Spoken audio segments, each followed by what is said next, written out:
일라디오. 안녕하십니까. 오늘 아침 일라디오 아나운서 오승원입니다. 제9호 태풍 사올라와 10호 태풍 담레이 두 개의 태풍이 북상하고 있습니다. 아직 우리나라에 직접적인 영향을 줄 확률은 낮다고 하지만요, 오늘부터 전국적으로 비가 내리고 날씨 변화가 크다고 합니다. 당분간 우산 꼭 챙기셔야겠습니다. 여의도는 지금 비가 오고 있는데요. 추석 연휴 딱 한 달 앞으로 다가왔습니다. 명절 때마다 골칫거리 중 하나가 과대 포장 선물로 인해 생기는 쓰레기 문제죠. 농산물의 생산과 유통 과정에서 생기는 이런 쓰레기를 막기 위해서 환경부가 친환경 포장 지침서를 마련했다고 합니다. 과일 하나마다 받침 접시, 완충제, 고정제 등 중복 사용이 과다해서 종이 재질을 우선으로 최소 포장하는 방안을 제시했고요. 또 고급 이미지를 주기 위한 스티커 사용 대신에 농산물에 레이저 각인을 하는 것을 권고하고 있습니다. 지나친 고강도의 고급 상자나 컬러 인쇄물 부착 대신에 품질 기준에 맞는 상자를 쓰고 포장 상자에 직접 인쇄하는 방안을 권하는 등 많은 지침이 담겼는데요. 포장으로 부풀려진 선물 가격의 거품을 빼고 쓰레기 문제를 줄이려면 소비자들이 친환경적인 포장 제품에 관심을 갖고 구입해 주는 게 중요하겠죠. 자, 이제 화려한 포장보다 친환경적인 제품이 더 고급지고 가치 있어 보이는데요. 생산자도 소비자도 함께 잘 실천해야겠습니다. 포장 지침서는 오늘부터 환경부 홈페이지에서 확인하실 수 있습니다. 8월 28일 월요일, 오늘 아침 일라디오 출발합니다.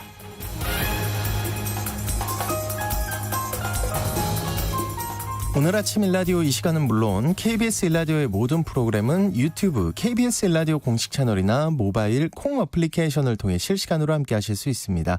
KBS 일라디오 채널 구독과 좋아요, 댓글 많이 부탁드립니다. 자, 매주 월요일 이번 주 농작업 정보 시간 준비되어 있고요. 건강의료 처방전, 또 하나의 세상 IT 시간에는요, 내 진료 기록을 활용하는 의료 데이터 사업에 대해 알아보겠습니다. 자, 오늘 청취자 여러분 참여하실 수 있는 퀴즈 관련해서 드릴게요. 중국 정부가 한국행 단체 여행을 허용하면서 여행 관광 면세점 업계에 훈풍이 불고 있는데요. 지난 주말에도 대표적인 관광 특구마다 외국인 관광 인파로 북적였습니다. 그중에 근현대 서울의 문화금융의 중심지를 거쳐서 오늘날에는 관광 쇼핑의 중심지 역할을 하는 국내 최대 상권이 있죠. 코로나 이후 다시 활기를 되찾고 있는 이 관광 특구 어디일까요? 네, 지역입니다. 힌트 필요하시죠? 4호선입니다. 충무로와 회원역 사이에 있습니다. 자, 추첨을 통해서 농촌진흥청에서 제공하는 웰빙 혼합 잡곡 세트를 한 분께 향긋한 커피를 드실 수 있는 모바일 커피 쿠폰을 네 분께 드리겠습니다.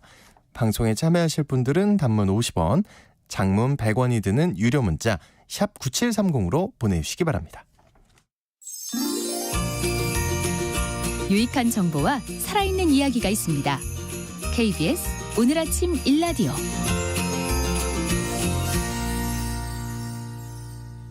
한 주간 농가에서 알아둬야 할 주요 농작업 정보를 전하는 시간입니다. 농촌진흥청 대변인실의 정병진 농촌지도관님 전화 연결되어 있습니다. 안녕하십니까? 네, 안녕하세요. 도시농부 200만 명 시대라는 분석이 나왔다고 들었습니다. 국민 20명 중 1명이 도시농부라는 건데 굉장히 많네요. 네, 이 도시농업의 가치를 금액으로 환산했더니 또 5조 원이 넘는다는 분석 결과까지 나왔다고요? 네, 그동안 농촌진흥청에서는 베란다용 텃밭, 옥상 텃밭은 물론 식물을 활용한 그린스쿨, 그린오피스 등 다양한 형태의 도시농업 모델을 개발해서 현장에 확산해 왔는데요. 말씀하신 대로 도시농부는 200만 명을 넘어섰고요. 면적도 1000헥타르 이상 조성되는 등 양적 성장을 이뤄냈습니다. 그래서 농촌진흥청에서는 관련 전문가들과 경제, 사회, 환경 등 세 개 영역에서 도시농업의 가치를 분석했습니다. 경제, 사회, 환경 세 개 영역에서 그 각 영역별로 얼마만큼의 가치가 있는 건가요? 네, 분석한 결과 도시농업의 총 가치는 5조 2,367억 원으로 나타났습니다. 먼저 도시농업의 경제 효과가 3조 1,090억 원이었는데요. 텃밭을 체험한 사람이 그렇지 않은 사람에 비해 농산물 소비가 증가하게 되는데 그 효과가 573억 원이었고요. 텃밭 조성과 운영, 농자재, 원예산업 활성화 등의 부가가치 유발 효과가 3조 517억 원에 달했습니다. 그리고 건강, 공동체 회복, 문화복지, 교육 등의 사회적 가치는 1조 3,416억 원의 가치가 있는 것으로 조사되었고요.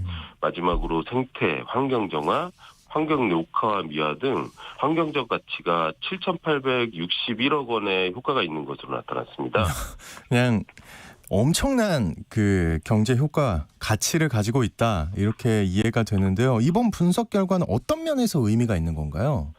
이번 가치 분석은 2012년 도시농업법 제정 이후 10여 년간의 도시농업 관련 연구 결과를 아우르는 동시에 각 영역의 가치를 종합적으로 분석하고 평가했다는 점에서 의미가 있다고 할 수 있는데요.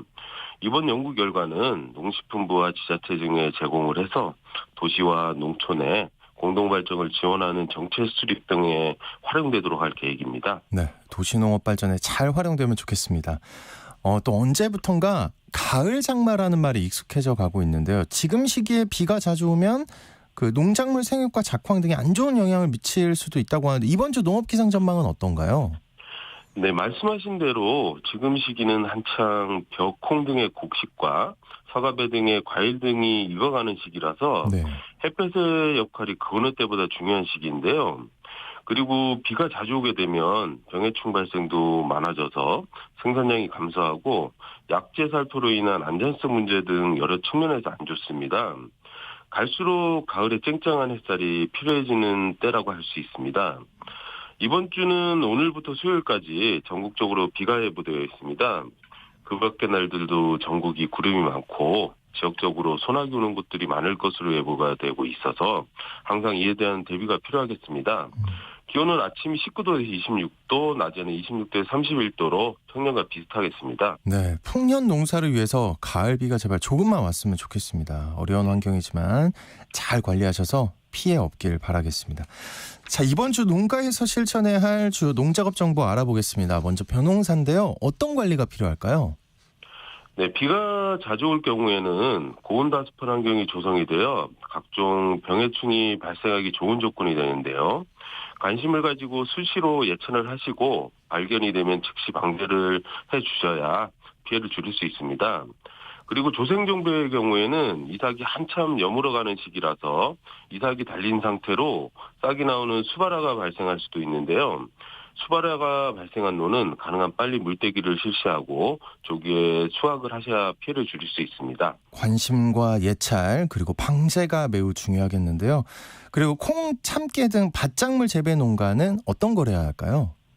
네, 농콩은 콩알이 커가는 시기입니다. 요즘처럼 비가 자주 오게 되면 스패를 받을 수 있습니다. 배수로를 잘 정비하고 잎이 너무 무성한 콩의 경우 햇볕과 바람이 잘 통하도록 숨지르기도 해주시면 좋겠습니다. 또 잎줄기 마름병과 각종 노린재류가 많이 발생할 수 있기 때문에 발견되면 적용약제로 신속하게 방지를 해주셔야 하겠습니다. 그리고 이모작 재배하는 참깨는 9월 상중순에 줄기 아랫부분의 꼬투리가 2 내지 3개가 성숙해서 갈라지면 수확을 하면 되는데요. 수확 조제된 종씨를 종자로 저장할 때는 수분 함량이 10% 내외가 되도록 충분하게 건조해서 저장하시면 되겠습니다. 네. 그리고 고추 재배 농가는 수확이 한창인 것 같은데요? 네, 맞습니다. 고추 재배 농가에서는 요즘 수확 작업으로 매우 바쁜 시기입니다. 고추는 열매색이 진홍색이고 과실 표면에 주름이 생겼을 때가 매운맛인 캡사이신 성분이 가장 많은 수확 적기인데요. 80% 붉어진 고추는 즉시 수확을 해서 나머지 고추의 숙기를 촉진시켜줘야 합니다. 특히 수확 시기가 늦어지게 되면 탄저병균의 침투로 건조 과정에서 탄저병 증상이 발생되어 수량이 감소하고 품질도 저하되는데요. 탄저병이 예상되는 열매는 착색이 되면 가능한 빨리 수확을 해서 건조하는 것이 좋습니다. 네. 또 수확 시기가 돼가는 사과, 배 등의 과수원은 태풍이나 집중호우 등에 매우 취약할 것 같은데 어떤 대비가 필요할까요? 네, 사과와 배 등의 과일은 열매가 커지고 무거워지기 때문에 태풍이나 폭우 등이 내릴 경우 낙과 상처가 쓰러짐의 피해 등이 발생이 우려됩니다. 그래서 사전 대비를 잘 해주셔야 피해를 줄일 수 있습니다. 나무마다 튼튼한 지주를 세워주시고 지주 상단을 인근 나무 지주와 연결을 해서 잘 고정시켜서 흔들림에 의한 피해를 최소화해줘야 합니다. 그리고 바람이 심한 가온은 주바람 방향에 방풍수와 방풍망 등을 사전에 점검을 해주시고 배수로 정비도 철저히 해주셔야 하겠습니다. 무더위 이후에 아침 저녁으로 이제 좀 선선해져서 가축들이 민감해질 수 있는 시기라고 들었는데요. 그 가축 사육 농가는 어떤 관리를 해줘야 할까요? 네, 환절기에는 줄었던 가축들의 식욕이 다시 왕성해지는 시기입니다. 양질의 사료를 넉넉하게 주시고 깨끗한 물도 충분히 주셔야 하겠습니다. 그리고 극심한 일교차 등의 대비를 해서 축종과 축사 시설에 따른 방풍과 보온 관리 등에 대한 사전 준비도 철저히 해주셔야겠습니다. 특히 돼지는 일교차가 5도 이상이 되면 질병 전역이 현저하게 떨어지는데요. 더욱 각별한 관리가 필요하겠습니다. 또한 박사육 농가는 열풍기 등을 미리 점검을 해서 적정 온도 이하로 내려갈 경우에는 열풍기를 가동해 줘야 한다는 것도 잊지 마시기 바랍니다. 네, 이번 주 농작업 정보 잘 들었습니다. 농촌진흥청 대변인실의 정병진 농촌지도관님이었습니다. 오늘 고맙습니다. 네, 감사합니다.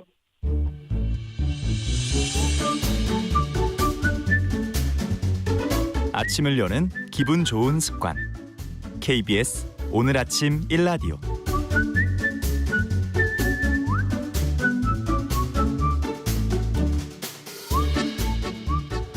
네, 병원이 갖고 있는 환자들의 진료 기록, 즉 의료 데이터는 가장 민감할 수 있는 개인 정보들이 포함되어 있죠. 그런데 이 의료 데이터를 기술적으로 가명 처리해서 연구진이나 산업체 등 필요한 곳에 제공하는 사업이 시작된다고 합니다.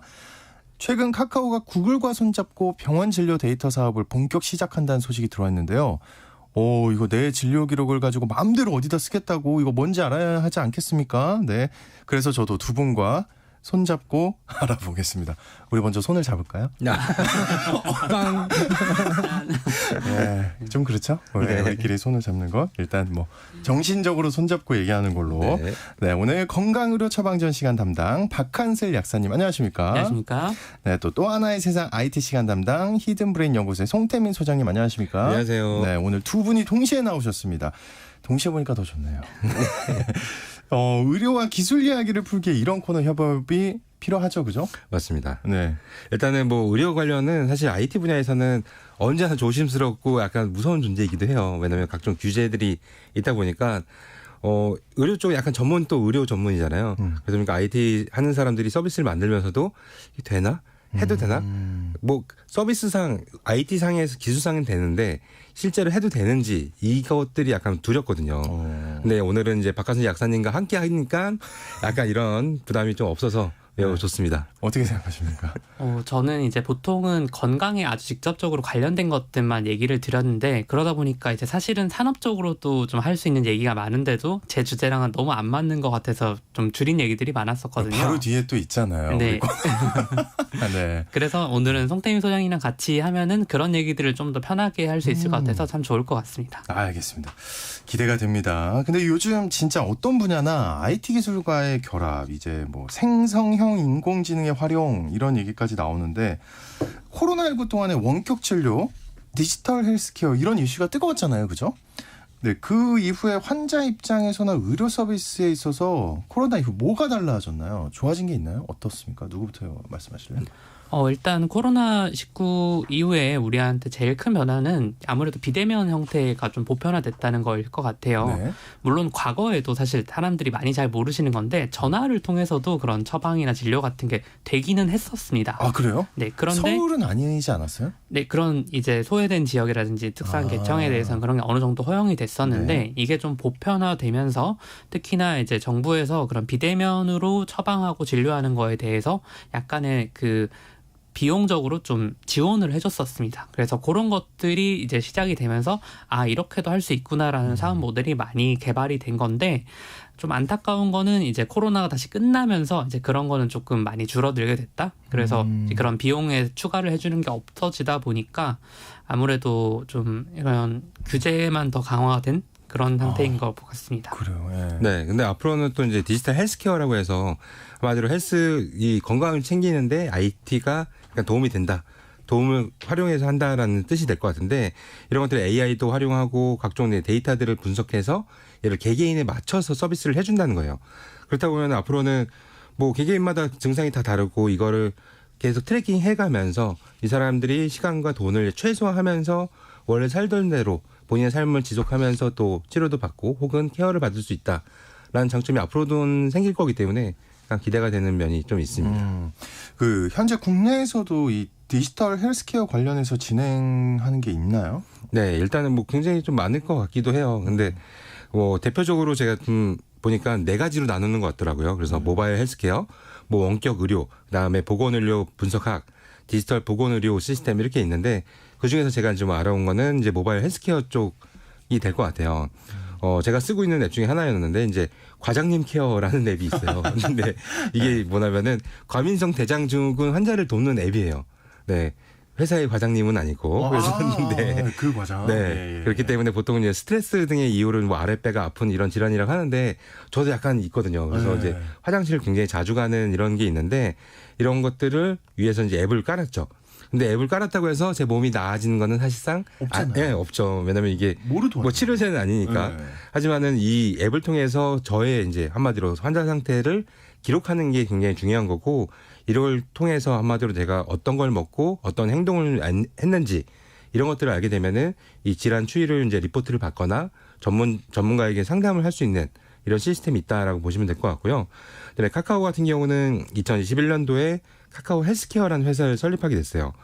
네, 설립하게 되면서 여기서 나온 서비스 중에 하나가 버추얼 케어인데 버추얼 케어 같은 경우는 이제 모바일 기반으로 해서 개인 정보 서비스, 개인 건강 정보를 이제 모으는 이런 부분이라고 보시면 될 것 같아요. 그래서 병원 기록이라든지 유전체 데이터들을 수집해 가지고서 이 건강 상태를 꾸준하게 이제 계속 파악할 수 있도록 정보를 제공한다라고 보면 될 것 같고 아까 말씀 주신 것처럼 지난주에 이제 카카오랑 구글이 손을 잡고서 병원 진료 데이터 사업을 본격적으로 하겠다라는 부분이 있었는데 이 부분도 앞으로 계속 얘기하면 좋을 것 같습니다. 야, 근데 뭐 제가 경제에 대해서 잘은 모르지만 네. 엄청난 대기업들 아닙니까 사실? 맞습니다. 카카오, 구글 이 두 기업이 손잡고 한다는 거는 진짜 그만큼 돈이 된다는 걸 거잖아요. 네. 근데 내 진료 기록 정보를 어떻게 활용한다는 겁니까? 네. 우선 당연히 확실히 요즘은 데이터가 많으면 많을수록 돈이 된다라고 얘기를 해도 아닐 것 같은데요. 게다가 진료 기록 정보는 약간 귀하다. 아까 제가 처음에 얘기한 것처럼 IT 쪽에서는 이 의료 쪽을 약간 안 건드는 분야가 좀 많았어요. 아무나 건들면 안 된다라고 생각을 하기 때문에 그래서 그런지 이 각 회사들은 이제 물밑 작업들을 열심히 하고 있습니다. 그래서 카카오 같은 경우는 지난 행적을 보게 되면은 뭐 이번 사업을 위해서 했던 것 같기도 한데 연세의료원하고 협력해 가서 운영 중이던 한 회사를 이제 자신의 이제 카카오 그룹에다가 편입을 하는 이런 부분도 있었고요. 네. 한마디로 이제 연세의료원하고 긴밀한 이제 산업 협력 관계를 구축하기 위해서 그랬다라는 부분도 있을 것 같고요. 더 재미난 거는 카카오가 국내 이제 EMR 전자 의무 기록이라고 하죠. 이런 것들을 선도하는 이제 한 회사를 한 100억 정도를 이제 투자를 했어요. 한마디로 국내에서 제일 잘 나가는 이런 회사들한테 투자를 하다 보니까 그런 이제 데이터라든지 혹은 이제 관리법이라는 것들을 전부 다 자기네들이 할 수가 있겠죠. 그래서 해당 사업에 대해서 의료 데이터를 표준화하는 것들을 카카오는 하겠다. 이런 역할도 아마 보이는 것 같아요. 근데 이런 것들이 앞으로는 자신들이 과연 표준화가 만들까? 표준화가 되면은 이 업계에서 자기가 다 휩쓸겠다. 이런 소리는 사실 마찬가지거든요. 그렇죠. 네, 아직까지는 표준화가 안 돼 있는 분야니까. 그다음에 구글 같은 경우는 이제 카카오가 이제 데이터 레이크라는 곳에서 이제 의료 데이터를 모으게 되면은 구글의 바드라고 있잖아요. 챗 GPT처럼. 그래서 이 바드가 해당 내용을 좀 더 전부 다 이제 학습을 한다라고 하면은 뭐 치료나 신약 개발 이런 데이터로 쓰일 수가 있다라는 부분에서 또 장점이 있다 보니까 또 활용하는 게 아닌가 하는 생각이 듭니다. 근데 카카오랑 구글은 뭐 혹시 아세요? 왜 둘이 손을 잡은 건지? 뭐 특별한 목적이 있을까요? 둘? 왜 둘일까? 미국을 진출하기 위한 포석일까요? 이것까지 저도 잘 모르겠네요. 왠지 어떤 게 있을 것 같은 느낌적인 느낌이 드는데 그만큼 국내 의료 정보의 가치가 큰가 봐요. 구글까지도 이렇게 관심을 갖는 거 보면. 그렇죠. 이게 아까 소장님이 말씀해주신 게 표준화 얘기를 하셨는데요. 이게 굉장히 중요한 게 우리나라에서는 굉장히 모든 것들이 디지털화되어 있지 않습니까? 그런데 이게 생각보다 많은 분들이 잘 모르시는 사실인데 아직도 미국 같은 그런 선진국도 이런 진료 정보나 진료 기록 같은 게 표준화되어서 디지털화되어 있지가 않습니다. 미국이요? 무슨 말이냐면요. 미국 같은 데서 그렇냐고 말이 안 되는 것 같은데 미국이 제가 약대를 다닐 때 배우기로는 아직도 손으로 쓰는 처방전이 20% 30% 정도가 된다고 해요. 그러니까 의사들이 보통 왜 악필로 이렇게 써서 보면 못 알아본다 이런 얘기를 하는데 그렇게 손으로 쓰는 게 30% 되고 손으로 처방전을 써주는 분들은 당연하게 그거를 진료 기록도 본인이 손으로 쓰시겠죠. 그렇겠죠. 네, 그러면 그런 환자분들은 내가 막 어디 차트 검색하고 뭐 병원 가면 간호사 선생님들이 막 이렇게 타자기 두드리면서 막 뭐 하잖아요. 근데 그런 게 전혀 안 되는 거예요. 그러니까 그냥 정말 손으로 손글씨로 다 이렇게 돼 있으니까 이거를 디지털화 하는데도 굉장히 비용이 더 많이 드는 것뿐더러 이거를 디지털화 했을 때도 양식이 안 맞는 거예요. 그래서 이제 방금 소장님이 말씀해 주신 EMR이라는 게 뭐냐면 이제 병원에 있는 그런 전자 의무 기록 시스템을 EMR이라고 합니다. 그래서 이제 대단한 건 아니고요. 이제 환자 번호 뭐 1, 2, 3, 4, 5 이렇게 돼 있는 사람이다라고 하면은 그 사람에 대한 뭐 혈액 검사 정보, 키, 그다음에 뭐 진료 기록, 뭐 처방 기록 이런 것들이 다 하나로 그냥 통괄로 돼 있는. 그러니까 너무 대단한데요? 그렇죠. 정말 굉장히 많은 정보가 들어 있는데 사실은 예전에 이제 병원 다니신 분들은 기억하실지 모르겠는데 병원 가면 약간 파일철 같은 걸 꺼내시면 거기 몇 개 다 모여 있죠. 그냥 그거를 그냥 전자화한 거다라고 생각하시면 돼요. 근데 그게 궁금한 게 그 파일철이 있을 때는 내가 다니던 병원은 그랬잖아요. 맞습니다. 그러면 EMR이면은 제가 병원을 옮겨도 그게 그대로 가나요? 아, 그건 아니고요. 지금 이게 이제 지금 이 오늘 주제랑 굉장히 밀접한 관련이 있는데 과거에는 이게 서류 처리일 땐 당연히 이제 내 병원에서 하면 되겠죠. 내가 다니는 병원. 그래서 만약에 다른 병원에 내가 가서 이 선생님한테도 한번 봐보고 싶다라고 하면은 선생님 저희 이거 서류 좀 복사 좀 해주세요 라고 해서 돈을 추가로 지불을 하고 그 진료 기록을 복사해서 갔습니다. 지금도 그거는 그래서 막 이제 어디서 내가 MRI 찍었다 CT 찍었다 이러면은 그거를 CD 형태로 이렇게 구워서 가지고 가세요. 네.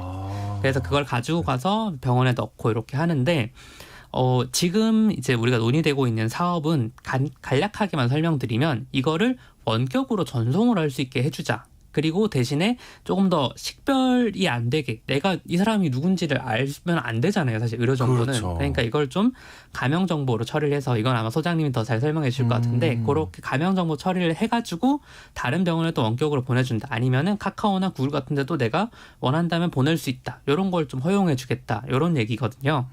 근데 이게 그러면 왜 이걸 굳이 가져가고 싶어 하냐라는 게 중요하잖아요. 왜 얼마나 가치가 있냐라는 건데 이게 사실 딴 것보다 그 직접적인 의료 분야에서 내가 이 환자 기록을 가져가는 게 별 의미가 없을 수가 있는데 넓은 의미의 헬스케어 분야 아니면 돌봄에 이런 데는 굉장히 좀 유의미한 쓸모가 있을 수가 있거든요. 예를 들어서 어떤 환자가 이런 증상을 보이더니 나중에는 갑자기 급격히 악화돼서 어떤 유동식 보통 우리가 죽 같은 걸 유동식으로 하는데 그런 걸 먹어야 될 정도로 상태가 나빠지더라. 라는 게 있다면 이런 환자들이 이만큼 있으면 얼마 정도 후에 이런 유동식에 대한 어떤 수요가 확 늘어나겠다. 이런 마케팅 자료가 될 수도 있는 거죠. 넓은 의미에서는. 그래서 이런 것들이 굉장히 좀 고부가 가치다라고 할 수가 있을 것 같습니다. 네, 그럴 것 같습니다. 잘 모르는 제가 들어도. 그러니까 카카오는 한마디로 이 데이터를 사다가 팔려고 하는 건가요? 뭐 정확히는 이제 자신들은 판매가 아니라 중개를 하는 것이다. 중개요? 라고 얘기는 했는데 물론 판매할 수 있는 부분들도 분명히 존재를 하겠죠. 근데 그냥 판매하는 건 아니고 이제 가공을 해서 판매를 하는 방식이 아마 될 것 같기도 한데요.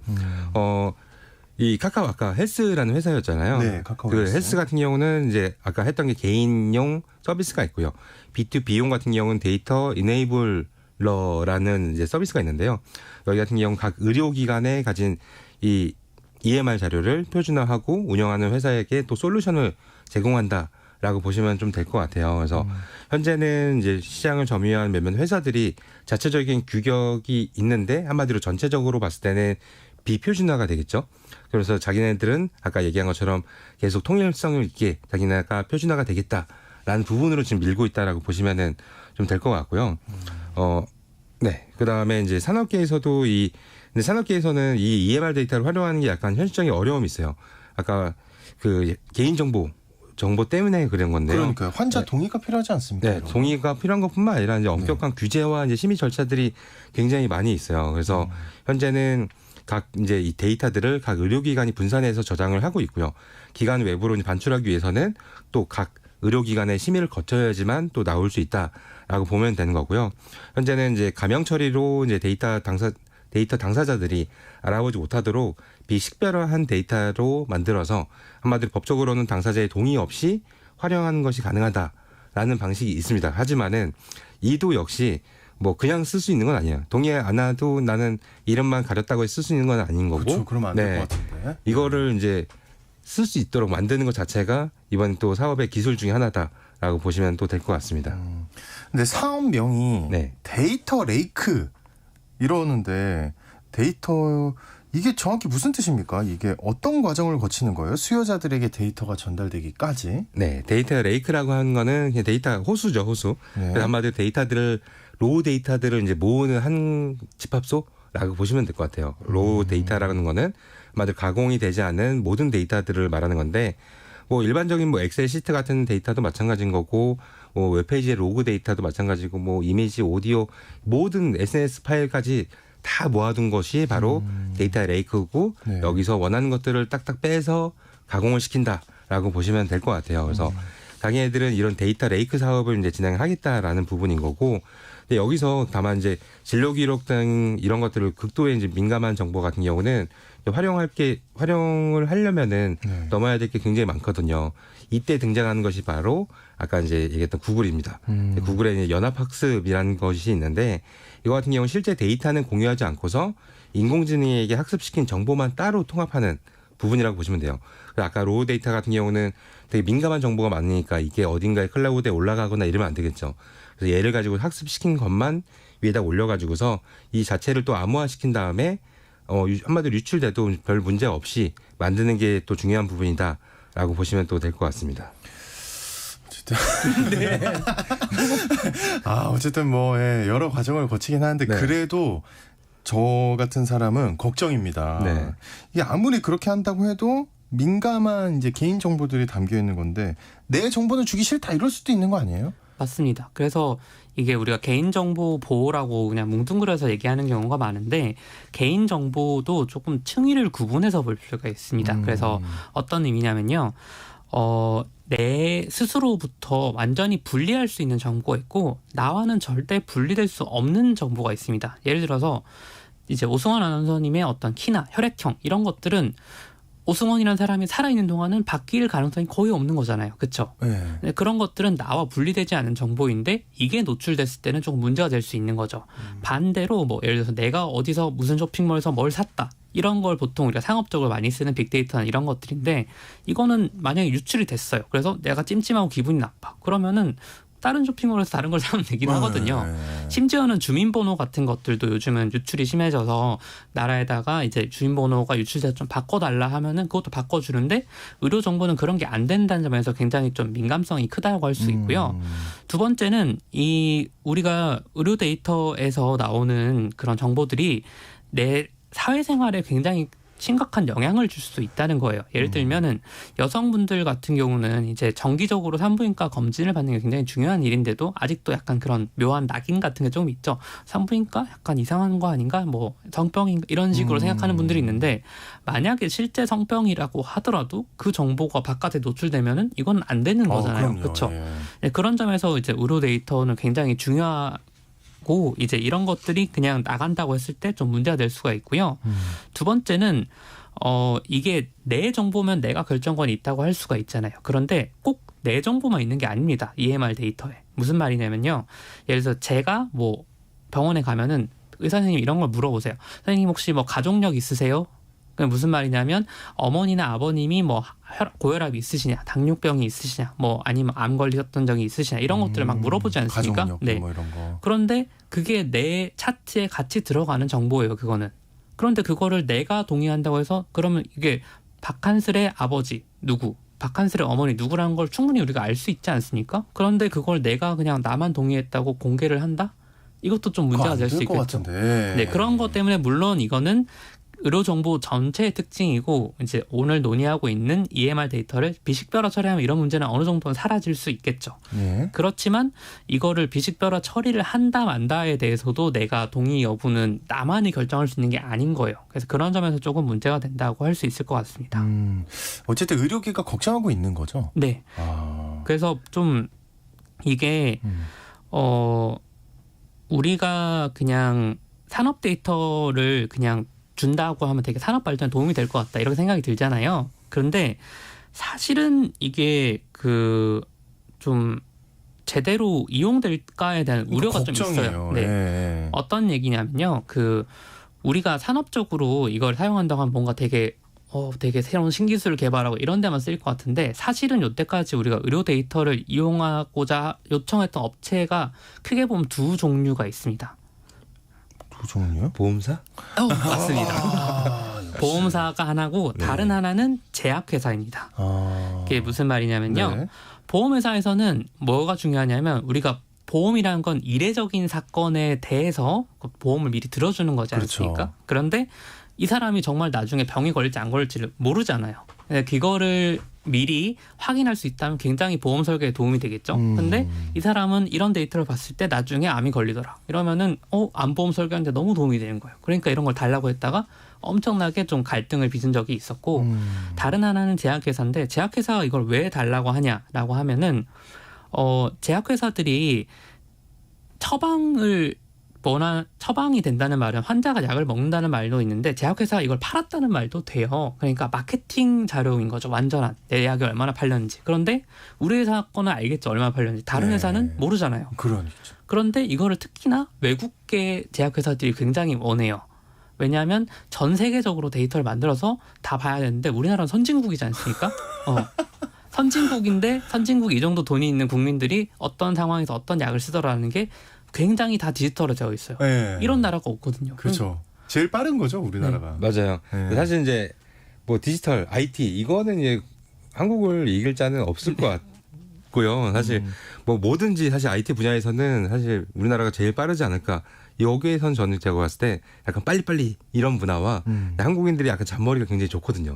이런 것들이 조합돼서 디지털화가 되는 게 아닐까라고 생각이 좀 들기도 합니다. 근데 복합적인 마음이 듭니다. 이렇게 뭐 좋은 일에 쓰이면 당연히 좋겠지만 이게 또 악용될 소지가 너무 많아 보여서 특히나 이제 해외에서 구글이랑 손잡고 이런다니까 어쨌든 우리 정보가 해외로 가는 거잖아요.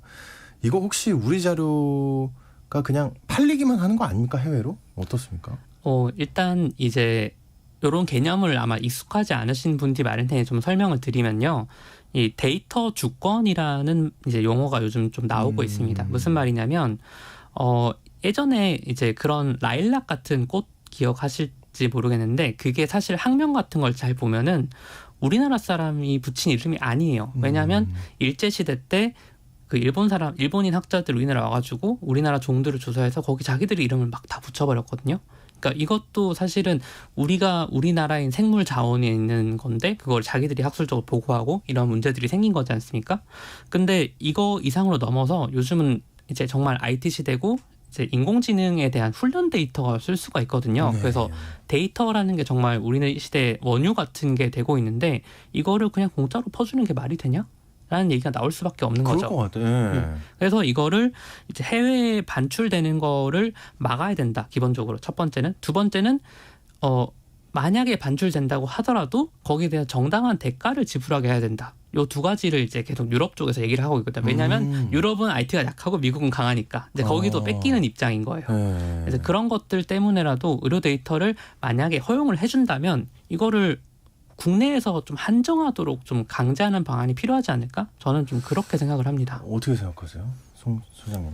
네, 저는 만약에 근데 이게 악용될 수도 있잖아요. 네. 그래서 이런 사례를 한번 생각을 해봤는데 사실 상상하고 싶지도 않지만은 제 몸의 상태를 알고서 사기나 피싱이 가능한 거잖아요. 네, 그러니까 지금은 뭐 요즘 제일 많이 하는 게 핸드폰 액정 깨졌어. 아빠 돈 좀 보내줘. 막 이런 건데 아이의 건강 상태를 안 상태에서 뭔가 사기나 피싱을 보낼 수 있다라는 거가 충분히 나오니까 가능하죠. 네, 그러니까 이것만 봐도 약간 무섭겠다라고 생각이 좀 들기도 합니다. 어쨌든 국내에서 이런 사업을 하겠다고 지금 하고 있는 거잖아요. 카카오와 구글이. 근데 그 규제는 어떻게 되고 있습니까? 현실적으로 이게 가능한가요, 지금?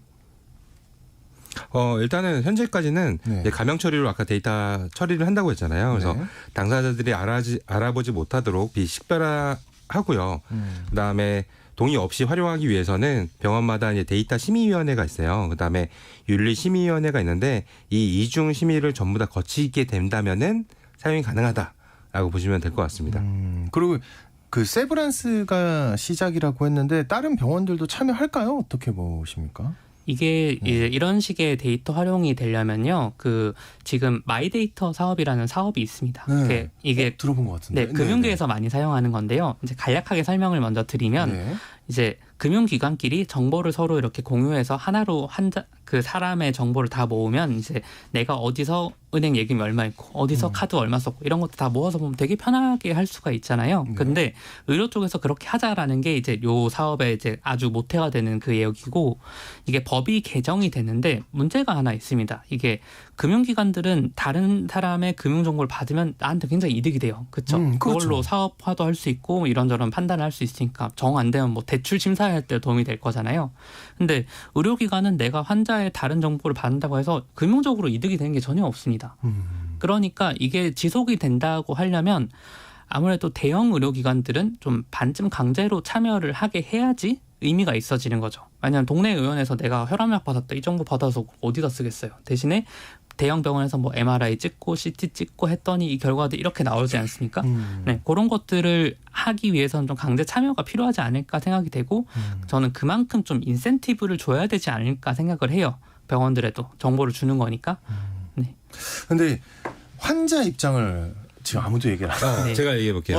네. 이 EMR 데이터를 활용해서 환자가 좀 더 편할 수 있는 게 무엇이 있을까? 그러니까요. 라고 좋은 하면은, 얘기 한 번만. 네. 일단은 뭐 A라는 앱이 있는데요. 이건 병원 예약 앱이에요. 그래서 요즘 이제 아이들이 이제 병원을 많이 그래도 감기 때문에 가고 다양하니까 이런 것들 예약을 하는데 뭐 예약 앱이 무슨 EMR이야라고도 할 수 있겠지만은 이 진료 기록 등이나 이런 병원 검색, 그다음에 병원비 결제, 그다음에 실손보험 청구까지 전부 다 이제 한 앱에서 다 되는 거예요. 그렇다 보니까 이게 기본적으로 개인 이 EMR 정보를 가지고서 쭉 진행시킨다. 그래서 꼭 A라는 병원에 가야지만 되는 것도 아니기 때문에 이런 것들이 개인적인 아까 처음에 얘기했던 이런 디지털 헬스케어가 된다면 개개인마다 맞춤형으로 뭔가 될 수 있다고 했잖아요. 예, 이런 앱들이 전부 다 그런 거죠. 네, 그러니까 한마디로 예약, 결제, 그다음에 보험 청구 이런 것까지 한 번에 다 될 수 있는 것들이 기존에는 뭐 떼다가 한 번 뗄 때마다 10,000원씩 받고 막 이랬었는데 이럴 필요 없다는 거죠. 알겠습니다. 그리고 또 의학적으로 생각할 때 환자 입장에서는 어떤 걸 얻을 수 있을까요? 사업자들은 돈 엄청나게 벌 것 같아요. 근데 환자들은 어떻습니까? 환자 입장에서는 좀 장기적인 이득밖에 없죠. 지금 상황에선. 만약에 이런 정보들 토대로 만약에 의료 인공지능 같은 것들이 굉장히 잘 만들어진다고 하면은 전반적인 의료 비용이 낮아지고 오진의 위험성이 낮아지고 정확도가 높아지면 내가 좋은 건 맞잖아요. 네. 그래서 좀 어떤 공공체 면에서 공공적인 그런 장점은 있지만 현재는 환자에게 개인적으로 뭔가 이득이 오는 구조는 아니에요. 저는 그러다 보니까 좀 이렇게 국가에서 이런 거를 적극적으로 동의하는 사람들에 대해서는 뭐 진료비 보조를 해준다든지 이런 식으로 좀 전체에 도움이 되는 거니까 그런 부분에서 조금 인센티브를 환자들에게도 좀 줘야 되지 않을까 그러니까요. 그렇게 네, 생각을 네, 해요. 네. 알겠습니다. 그리고 이제 가장 큰 걱정은 역시 보안입니다. 네. 지난주죠. 네. 우리 송 소장님이 AI 오승원 만들어 보시는데 개인적으로 충격이 굉장히 컸는데 이 디지털 헬스케어 시장이 어떻게 진화될지 아니면 또 어떻게 활용하고 대응책을 마련해야 할지 각자 마무리 마지막으로 부탁드립니다. 일단 저는 앞으로 뭐 초고령 사회가 진입하면서 아무래도 더욱더 이런 디지털 헬스케어가 많이 필요할 거라고 봐요. 그래서 특히나 아까 얘기했던 이 보안에 신경을 쓰면서 좋은 서비스들을 많이 출시해 줬으면 좋겠습니다. 일단은 출시하는 게 좋을 것 같다. 맞아요. 네. 약사님은요? 저는 환자들이 이런 의료 데이터에 뭐가 담겼는지를 좀 더 이해를 잘 하셨으면 좋겠다는 생각이 들어요. 그러니까 의료 데이터에 뭐가 들어있는지. 네, 그러니까 보통은 그냥 어떤 내가 혈압이 몇이고 이런 간단한 정보라고만 생각을 하는데 그러니까 대장 내시경 찍었다 하면 그 대장 내시경 영상도 사실은 그 EMR에 같이 있는 그런 의료 정보거든요. 누군지 모르면 상관없다곤 하지만 내 대장 내시경을 누가 본다? 라고 그렇죠. 조금 약간 네. 찝찝한 힘이 있죠. 그런 것도 고려를 해서 동의를 잘 해줬으면 좋겠습니다. 알겠습니다. 자, 오늘은 디지털 헬스케어와 관련해 화제가 되고 있는 카카오와 구글의 진료 데이터 사업에 대한 궁금증 그리고 다양한 걱정거리들에 대해 살펴봤습니다. 히든브레인 연구소의 송태민 소장님 그리고 박한슬 약사님과 함께 말씀 나눠봤습니다. 오늘 두 분 고맙습니다. 감사합니다. 네, 오늘 퀴즈의 정답은 명동이었습니다. 3194님 명동 이렇게 보내주셨고요. 9113님 기다리던 가을이 오네요. 정답은 명동입니다. 최고 유익한 방송 오늘 아침 일라디오. 두 분 얘기 듣고 하시는 게 아닌가. 네, 응원합니다. 화이팅 보내주셨고요. 3464님도 아침마다 밥하면서 열심히 듣고 있는 68세 주부입니다. 예, 안녕하십니까. 다양한 정보 너무 좋아요. 저희 동서가 강화도에서 농사도 짓고 있거든요. 도움이 됩니다 하고 보내주셨는데요. 모두 감사드리고요. 중복 당첨 여부 확인 후에 홈페이지에 당첨자 올려놓겠습니다. 네, 오늘 아침 일라디오 오늘 여기서 인사드리겠습니다. 비 오니까 비 조심하시고요. 저는 내일 다시 돌아오겠습니다. 건강한 하루 보내세요.